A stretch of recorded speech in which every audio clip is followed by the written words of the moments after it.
Assalamualaikum warahmatullahi wabarakatuh. Terima kasih. Saya sangat senang bahwa rumah sakit, terutama limbah medisnya ini sangat diperhatikan oleh teman-teman sekalian. Mungkin kita cepat-cepat saja. Jadi dari beberapa yang sudah saya dengar dari para narasumber, mungkin ada satu yang saya perlu tambahkan, bahwa rumah sakit rujukan COVID hari ini dari yang tadinya dari seluruh jumlah rumah sakit di Indonesia ini 2.889, yang ditunjuk resmi adalah 132 rumah sakit, tetapi tadi disampaikan sudah bertambah lagi di 146, tapi menurut informasi terakhir sudah ditambah lagi menjadi 506 rumah sakit tambahan yang ditunjuk oleh provinsi ataupun oleh gugus tugas. Nah, jadi kalau kita ditanya berapa sebetulnya rumah sakit rujukan COVID, jumlahnya sudah menjadi lebih banyak lagi. Jadi sekitar hampir 600 rumah sakit yang telah ditunjuk oleh baik itu Kementerian Kesehatan, baik itu oleh daerah. Nah, jadi ini jumlah yang sangat banyak. Nah, kemudian kalau kita perhatikan gimana sih limbah medis itu dihasilkan, tentu banyak sekali dari mulai spesimennya, dari bahan farmasi yang bekas pakainya, alat kesehatan, kemasan bekas makan minum, dan alat pelindung diri. Tadi saya dapat dari pertanyaan juga, apakah makanan itu juga bekas makanan itu merupakan limbah medis? Iya, jadi dijawab adalah iya. Kemudian ini di bawah ada gambar-gambarnya, potensinya adalah potensi infeksi dan potensi pemanfaatan limbah ilegal. Dan ini juga limbah medis di rumah sakit ya, tadi juga masukan-masukan sangat baik. Jadi ada penanganannya maupun ada pengolahan. Nah, pengolahan bisa dilakukan di rumah sakit dan bisa dilakukan di luar rumah sakit. Baik, ini adalah contoh saja bahwa kami di rumah sakit SOP-nya adalah memang betul harus dikasih desinfektan dulu, baru masuk ke dalam tempat kuning, kemudian baru diangkut. Nah, diangkut itu artinya melalui tempat-tempat di rumah sakit. Nah, kemudian simpan dulu tempat penyimpanan sementara, ada ruang khusus, dan di sana juga dilakukan desinfektan. Kemudian baru kalau memang bisa dilakukan di dalam rumah sakit, maka akan dilakukan di rumah sakit, yaitu dengan incinerator, dan kalau tidak, maka akan diolah oleh pihak ketiga. Nah, jadi kegagalannya bisa terjadi karena di lokal tadi saya mendapatkan laporan bahwa ada yang masih belum memenuhi syarat, baik nanti mohon mudah-mudahan dari Dinas Lingkungan Hidup juga bisa melaporkan pada kami atau menyampaikan kira-kira rumah sakit mana yang perlu kami ingatkan.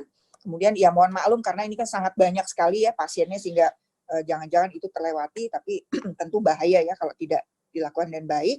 Dan kemudian kedua bisa terjadi juga oleh kalau misalnya memang itu dibawa pihak ketiga, tapi mudah-mudahan pemanfaatan limbah ilegal ini sekarang sudah sangat ketat lagi diamati, dan tadi dengan adanya imbauan bahwa harus menghancurkan dulu masker ataupun barang-barang yang kiranya bisa didaur ulang, itu akan menjadikan pengurangan terhadap adanya pemanfaatan limbah ilegal pihak ketiga. Nah, jadi kondisi rumah sakit saat ini. Jadi kalau kita sudah ikuti dari narasumber pertama, kita tahu bahwa potensi peningkatan timbulan limbah medis itu sudah jelas. Walaupun di beberapa rumah sakit yang bukan rujukan terjadi penurunan angka pasien, sehingga bisa jadi untuk yang bukan rujukan angka timbulan limbahnya itu tidak sebanyak untuk yang dijadikan rumah sakit rujukan. Tapi sekarang ini ada 500 rumah sakit rujukan COVID. Nah, itu mohon mudah-mudahan kita bisa perhatikan karena timbulan pada mereka itu bisa 3 sampai 4 kali lebih banyak dari sebelumnya.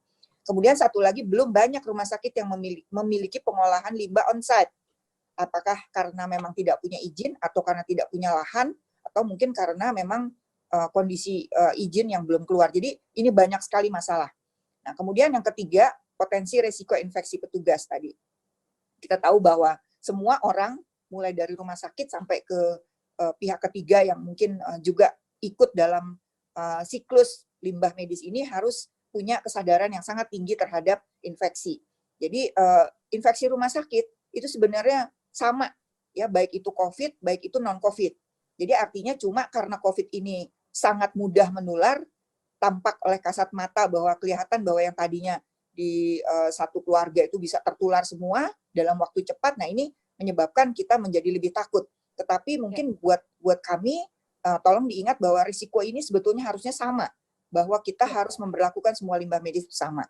Nah, kemudian di luar Pulau Jawa transporternya nih, kita ngomong kan ada dua ya, ada yang ngangkutin transporter harus pakai izin. Satu lagi yang mengelola juga harus berizin. Transporter berizin itu di luar Jawa itu sangat sedikit. Kami dari Persi banyak sekali menerima permintaan bahwa ini gimana cara kami mengangkut sampah ini karena kita tidak punya transporter di sini. Saya bilang bikinlah sendiri di rumah sakit. Nah, itu juga mereka membutuhkan bimbingan dengan adanya diskusi ini mungkin kami membutuhkan apa sih teknologi yang tepat gitu untuk rumah sakit dengan berbagai tipe. Nah, mudah-mudahan dalam teman-teman yang punya kemampuan atau teknologi yang canggih itu seperti apa sih? Karena kami rumah sakit ini sangat nurut banget kalau memang punya satu terobosan inovasi atau teknologi yang sangat aman buat lingkungan. Kemudian satu lagi yang tadi belum disinggung adalah mengenai biaya. Nah, sekarang biaya ini kan meningkat nih untuk limbah medis yang terutama untuk rumah rakyat rujukan. Nah, saya nggak tahu apakah ada mungkin karena rumah sakit juga cash flow-nya terganggu, dia harus membayar juga limbah medis yang cukup mahal. Nah, mudah-mudahan ada nanti jalan, mungkin ada satu terobosan bahwa harga per kilogram limbah medis ini harusnya ada reduksi juga seperti PLN atau yang lainnya. Oke, terakhir slide saya, kesimpulan atau harapan rumah sakit apa sih? Yang satu adalah fasilitas limbah medis di rumah sakit. Kan tadi dibilang bahwa harusnya rumah sakit itu segera memusnahkan limbah medisnya. Tapi kesulitan kami yang paling utama adalah kami tidak mengetahui teknologi terkini yang aman itu apa. Banyak rumah sakit ditawari oleh pihak-pihak ketiga yang menyatakan bahwa ini teknologinya aman.